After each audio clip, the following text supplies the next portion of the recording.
ആർക്കും അറിയാത്ത ഹിഡൻ സ്പോട്ടാണ്. ഒരു മനുഷ്യരുണ്ടാവില്ല എന്ന് പറഞ്ഞ് ഈ മനുഷ്യൻ എന്നെ കൊണന്നതാ. സോ ഗൈസ്, നോർവേയിൽ വെയിൽ വന്നാൽ ആൾക്കാർ എന്ത് ചെയ്യും? ഓപ്ഷൻ നമ്പർ 1, വീട്ടിൽ ചാടി പുറത്തിറങ്ങി വെയിലത്ത് കിടക്കുക. ഓപ്ഷൻ നമ്പർ 2, ഏതെങ്കിലും കടയിൽ പുറത്തു പോയിരുന്ന് ബിയർ കുടിക്കുക. ഓപ്ഷൻ നമ്പർ 3, നമ്മൾ ഏതെങ്കിലും ഫ്യോഡിൽ പോയി നമ്മൾ പോത്തിന് വെള്ളത്തിലിട്ട പോലെ കഴുത്തറ്റ വെള്ളത്തിൽ കിടക്കുക. അല്ലെങ്കിൽ ഓപ്ഷൻ നമ്പർ 4, അതായത് ഓൾ ഓഫ് ദി അബവ്. ഇതിൽ ഓപ്ഷൻ നമ്പർ 3 ആയ വെള്ളത്തിൽ കിടക്കാനാണ് ഞങ്ങൾ പോകുന്നത്. ഫ്യോഡിൽ നമ്മൾ വെറുതെ കിടക്കാല, അവിടെ സമാധാനമായിട്ട് കിടക്കണം.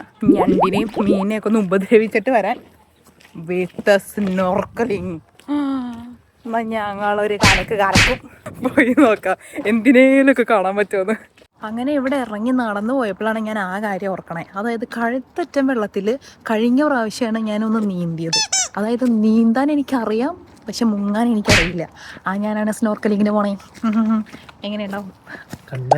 കൊണ്ടറിയും. ആനിവേഴ്സറി ആയിട്ടാണ് ഞങ്ങൾ സ്നോർക്കലിങ്ങിന് പോണേ. ഇതിപ്പോ 3 ഉണ്ടാവുള്ളൂ. വെയിൽ ഹണ്ടിങ് ആണ്.